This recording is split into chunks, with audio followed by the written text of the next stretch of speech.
சில உதாரணங்களை காண்பிக்க போகிறேன்.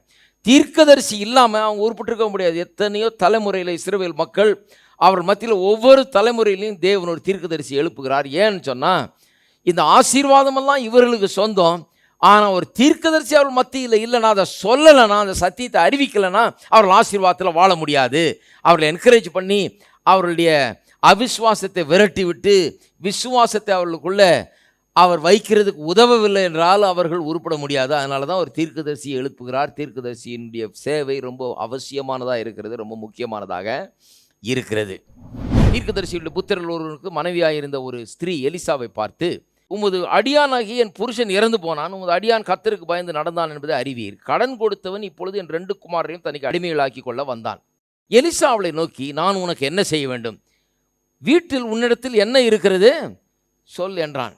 அதற்கு அவள், 1 குடம் எண்ணெய் அல்லாமல் உமது அடியாளுடைய வீட்டில் ஒன்றுமில்லை என்றாள். அப்பொழுது அவன், நீ போய் உன்னுடைய அயல் வீட்டுக்காரர் எல்லா இடத்திலும் அநேகம் வெறும் பாத்திரங்களை கேட்டு வாங்கி உள்ளே போய் உன் பிள்ளைகளுடன் உள்ளே நின்று, அப்புறம் சொல்கிறாரு, கதவை பூட்டி அந்த பாத்திரங்கள் எல்லாவற்றிலும் வார்த்து நிறைந்ததை ஒரு பக்கத்தில் வை.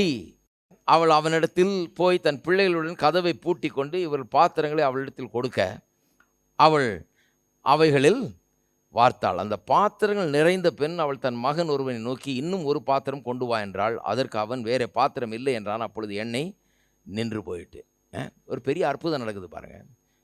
தீர்க்கதரிசி சொன்ன வார்த்தை, போய் பாத்திரத்தை கலெக்ட் பண்ணுன்னு கலெக்ட் பண்ணுறாது. தீர்க்கதரிசி எவ்வளோ முக்கியம் பாருங்கள். ஒரு கடவுளுடைய மனுஷன் சொல்கிற வார்த்தை எவ்வளோ முக்கியம் பாருங்கள். அதை நம்புறது எவ்வளோ முக்கியம், அதை செயல்படுத்துறது எவ்வளோ முக்கியம் பாருங்கள். அவன் அன்னைக்கு வந்து, ஐயா பாத்திரம் வாங்க சொல்கிறீங்க, எவன் பாத்திரம் தருவான், இதெல்லாம் ஆகாத காரியம், வேலையை பார்த்துட்டு போங்க, உங்கள்கிட்ட ஏதாவது காசு இருந்தால் கொடுத்துட்டு போங்க, இதெல்லாம் பிரச்சனை சால்வ் ஆகாது அப்படின்னு தான் பேசியிருக்கணும். ஆனால் அவன் சொல்கிறா, நீங்கள் என்ன சொல்கிறீங்களோ நான் செய்கிறேன், ஏன்னா நீ கடவுளுடைய மனுஷன், நீங்கள் சொல்கிறதுல ஏதோ விஷயம் இருக்குது, நான் செய்கிறேன்னு சொல்லி அதை செய்கிறாள். அதில் தான் அங்கே வெற்றியே உண்டாகிறது என்பதை நீங்கள் கவனிக்க வேண்டும்.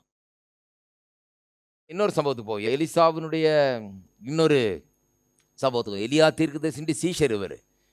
அதுக்கப்புறம் காமிக்கிறான் அவருக்கு எங்கேருந்து கற்றுக்கிட்டார் இதெல்லாம்னு. இவருக்கு குரு ஒருத்தர் இருக்கார், அவரும் இதே வேலை தான். அவரும் இதே மாதிரி ஆள் தான். அவரும் ஒரு ப்ராஸ்பெரிட்டி ப்ரீச்சர் தான் பாருங்கள். அவர்கிட்ட தான் இவர் கற்றுக்கிட்டு வந்தார். இப்போ இவரும் இதே மாதிரி ஆரம்பிச்சுக்கிட்டு இருக்கிறார். 6ஆம் அதிகாரத்துக்கு திருப்புங்க. அங்கே ஒரு சம்பவம் பாருங்கள். 2 ராஜாக்கள்லேயே 6ஆம் அதிகாரத்துக்கு திருப்புங்க. அங்கே சமாரியாவிலே ஒரு கொடிய பஞ்சம் உண்டாயிற்றுன்னு 25ஆம் வசனத்தில் சொல்லுது. ஒரு கழுதை தலை, எவ்வளோ பெரிய பஞ்சம்னா, கழுதை தலை 80 வெள்ளிக்காசு, புறாக்களுக்கு போடுகிற கார்படி பயிறு, புறாக்கள் சாப்பிட்ற பயிர் எவ்வளோவா, 5 வெள்ளிக்காசுக்கு விற்கப்படும் மட்டும் அதை முற்றுகை போட்டார்கள். ஜனங்க வந்து ஒரு விரோதியினுடைய இராணுவத்தால் சூழப்பட்டு போய் வயலில் வேலை செய்ய முடியல, வேலை செஞ்சு அறுத்ததை கொண்டு போய் விற்க முடியல, வாங்க முடியல, கடைக்கு போக முடியல, ஒன்றும் முடியல, முடங்கி கிடக்கிறார்கள். வேலையெல்லாம் ஜாஸ்தியாக போச்சு, எல்லாம் பஞ்சம் உண்டாயிற்று, சாப்பிட்றதுக்கு ஆகாரம் இல்லை.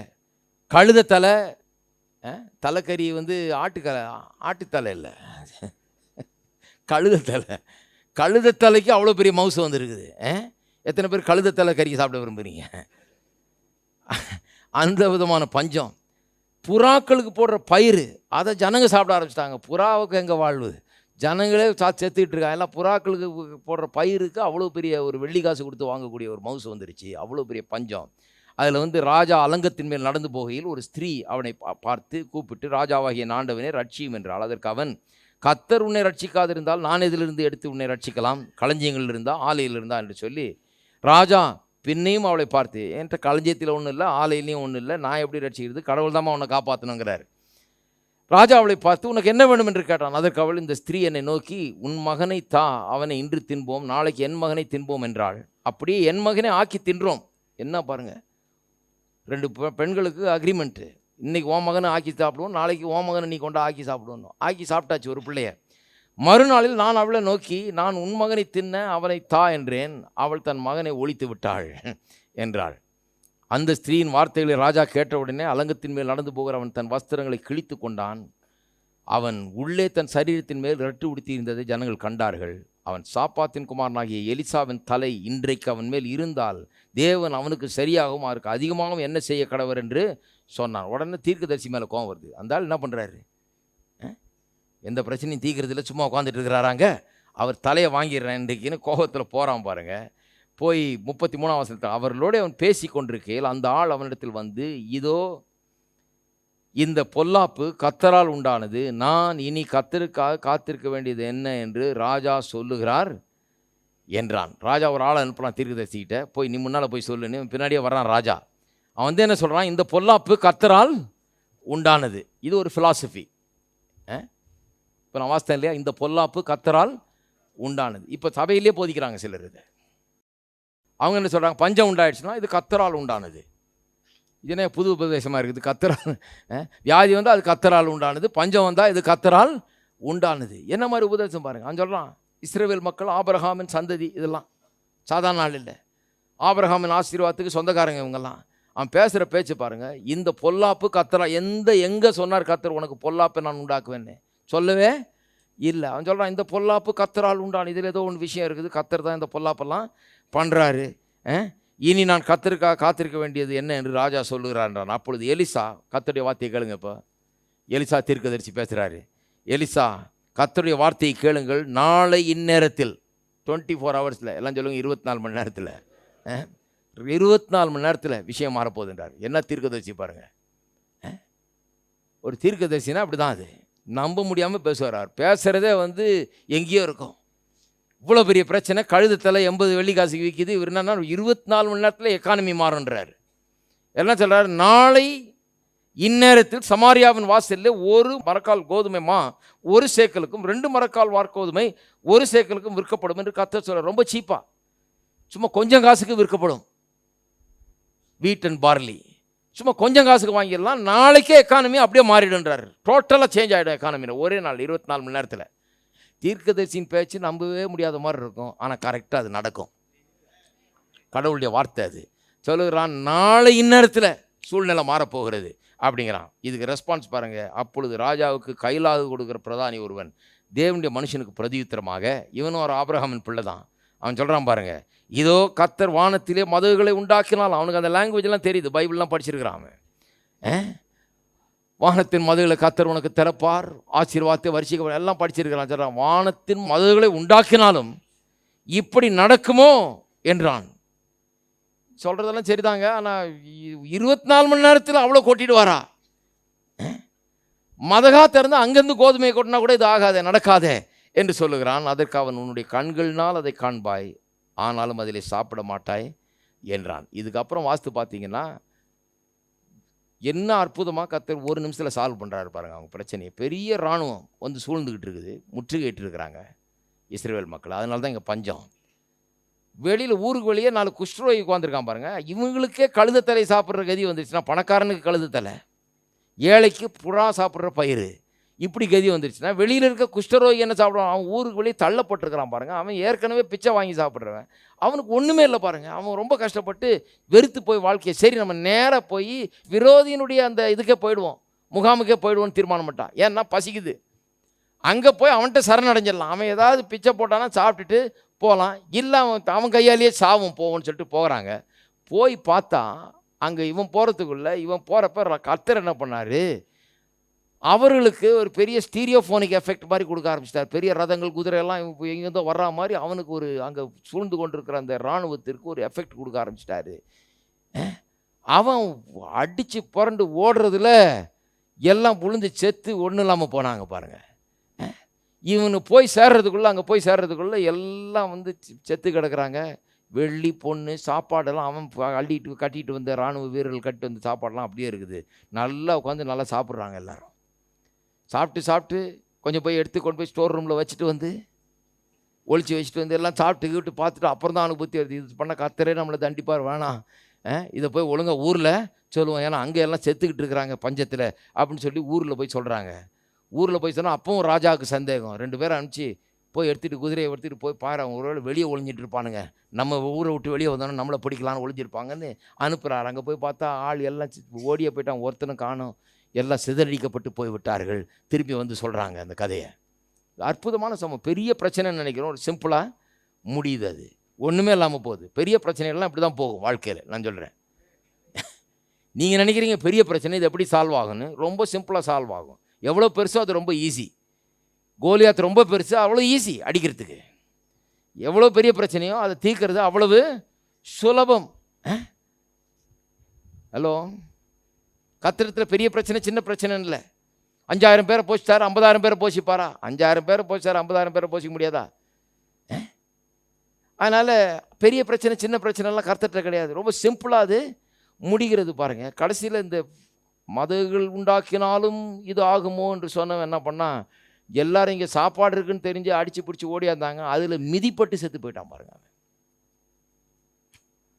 அவிசுவாசம் பண்ணுற வேலையை பாருங்கள். அவன் வாயை திறந்து இது நடக்கவே நடக்காது, ஆகவே ஆகாது, தீர்க்கதரிசியின் வார்த்தையை நம்பாதவன் அவன். ஆனால் தீர்க்கதரிசி சொல்கிறாரு இது இப்படி ஆகும். எவ்வளோ முக்கியம் பாருங்கள். அந்த நாட்டில் அந்த தீர்க்கதரிசினால் அன்றைக்கு ஒரு பெரிய விடுதலை. 24 மணி நேரத்தில் கதையே மாறி போய்விட்டது. ஆகவே தீர்க்கதரிசிகளை நம்புங்கள், சித்தி பெறுவீர்கள்ன்றது ரொம்ப முக்கியமான ஒரு காரியம். அதே மாதிரி தான் எலியா தீர்க்கதரிசி அந்த விதவையும் பாருங்கள். அந்த விதவை கடைசியாக குச்சி பொறுக்கிட்டு இருக்குது அந்தம்மா. அந்த அம்மாட்ட வந்து கேட்குறாரு, கொஞ்சம் போய் எனக்கு கொஞ்சம் செஞ்சு கொண்டு வான்றார்.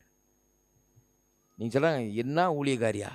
அந்த அம்மா பாவம் குச்சியை பொறுக்கிட்டு தானும் தான் மகனும் சாப்பிட்லான்னு சொல்லிப்பாடனா, இவர் வந்து முதல்ல எனக்கு செஞ்சுட்டு வான்றார். அதை வாசித்து பாருங்கள். அந்த வசனத்தை வாசிக்கிறதுக்கு நேரம் இல்லை.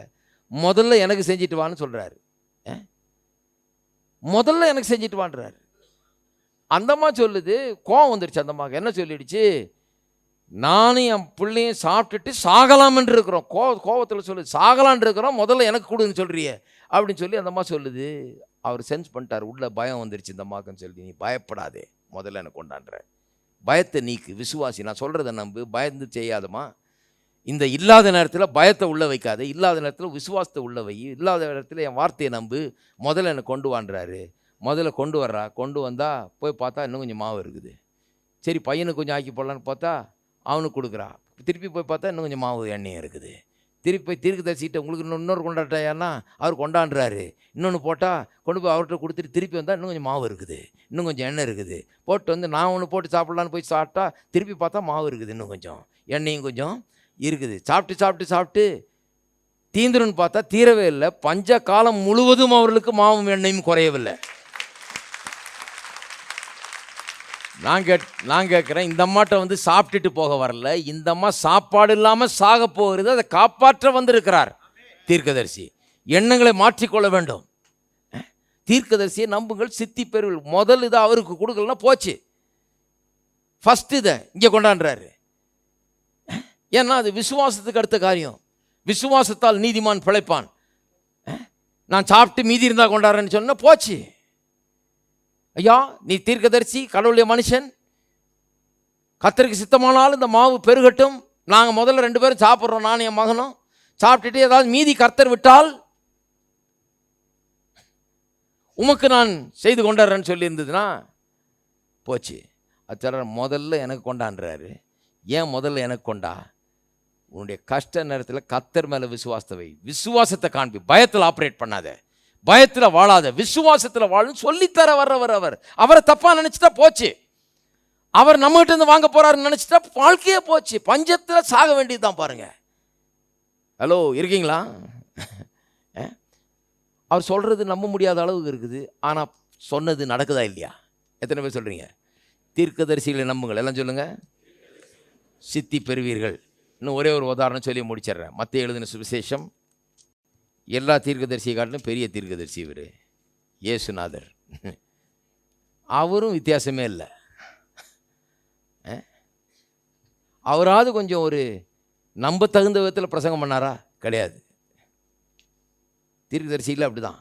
17ஆம் அதிகாரம் 24 அவர்கள் கப்பர்நகூமில் வந்தபோது வரி பணம் வாங்குகிறவர்கள் பேதுருவினிடத்தில் வந்து, உங்கள் போதகர் வரி பணம் செலுத்துகிறது இல்லையா என்று கேட்டார்கள். செலுத்துகிறார் என்றான்.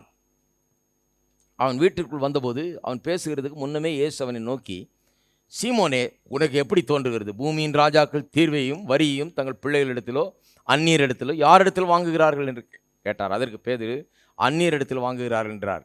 இயேசு அவனை நோக்கி, அப்படியானால் பிள்ளைகள் அதை செலுத்த வேண்டியதில்லையே, ஆகிலும் நாம் அவர்களுக்கு இடர்களாயிராதபடிக்கு நீ கடலுக்கு போய், இப்போ வரி கட்டணுங்க, வரி டாக்ஸ் ஆஃபீஸர் வந்திருக்கிறாரு. தீர்க்கதரிசி சொல்கிறதுல கொஞ்சமாக நியாயமாக இருக்கிறத பாருங்கள். அவர் வரி கட்டணும், டாக்ஸ் ஆஃபீஸர் அங்கே நின்று இருக்கிறாரு. என்ன ஆச்சு, ரிட்டர்ன் ஃபைல் பண்ணியாச்சா, டாக்ஸ் கட்டியாச்சான்னு கேட்குறாரு. இவர் இயேசுநாதர் சொல்கிறாரு, நீ கடலுக்கு போய் பேங்க்குக்கு போயின்னு சொன்னால் பரவாயில்ல, ஒரு செக் எழுதி கொடுத்தா பரவாயில்ல, இவர் நல்ல ஒழுங்கான தீர்க்கதரிசி.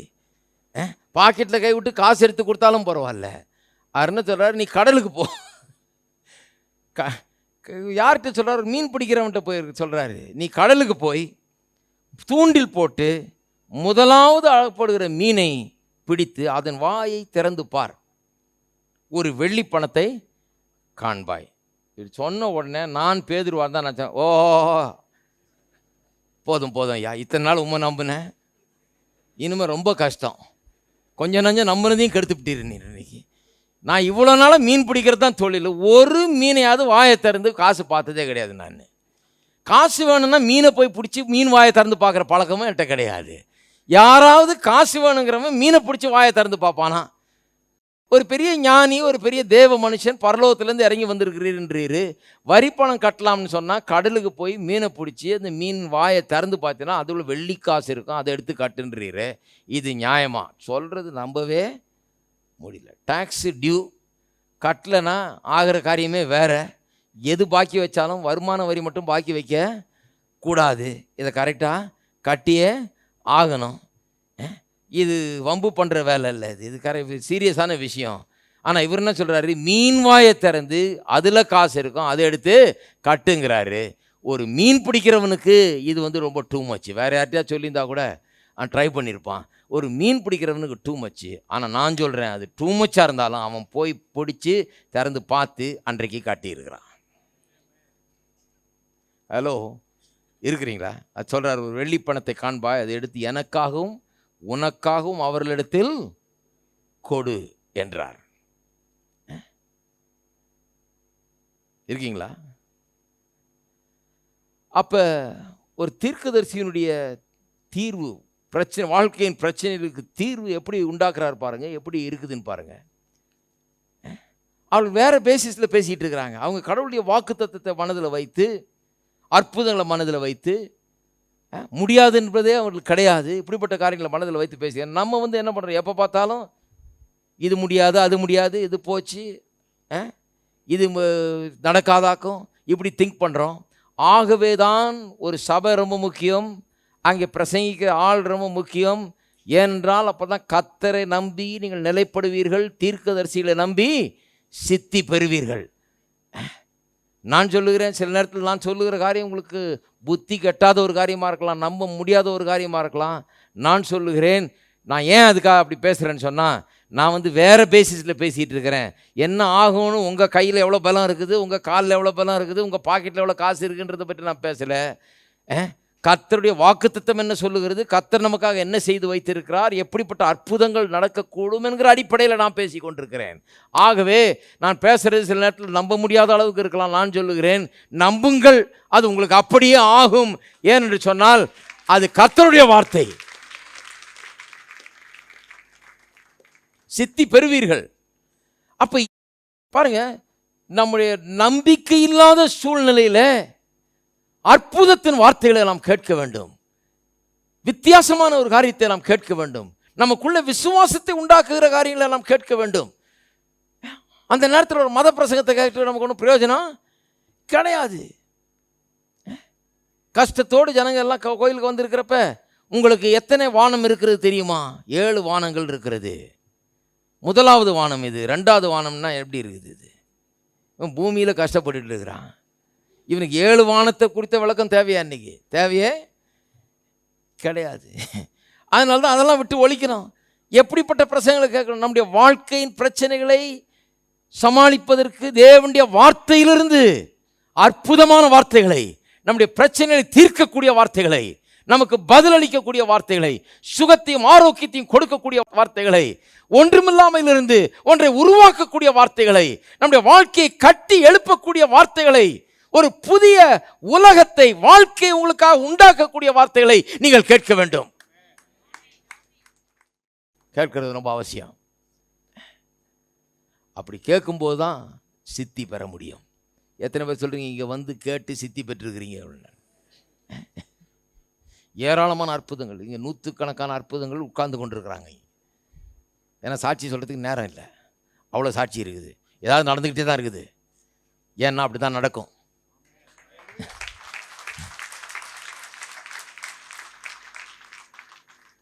இது என்னால் நடக்கல, இது வந்து கர்த்தருடைய வார்த்தை, அதனால் நடக்குது. நான் பிரசங்கம் பண்ணிட்டே இருப்பேன், அது நடந்துக்கிட்டே தான் இருக்கும். அற்புதங்கள் நடந்து கொண்டே இருக்கும். சுகமாக்கும் அற்புதங்கள் நடந்து கொண்டிருக்கும். பொருளாதார அற்புதங்கள் நடந்து கொண்டிருக்கும். குடும்ப வாழ்க்கையில் அற்புதங்கள் நடந்து கொண்டிருக்கும். திருமண வாழ்க்கையில் ஏற்பட்டிருக்கிற விரிசல்கள் தீரும். அற்புதங்கள் நடக்கும். பலவிதமான அற்புதங்கள் நடக்கும். அற்புதங்கள் இடம் இது. ஏனென்றால் எப்பவும் அதற்கேற்ற வார்த்தைகளை பேசிக் கொண்டிருக்கிறோம். இங்கே ரொம்ப முக்கியம் அது. எல்லாரும் சொல்லுவோம், தீர்க்கதரிசியில் நம்புங்கள், சித்தி பெறுவீர்கள்.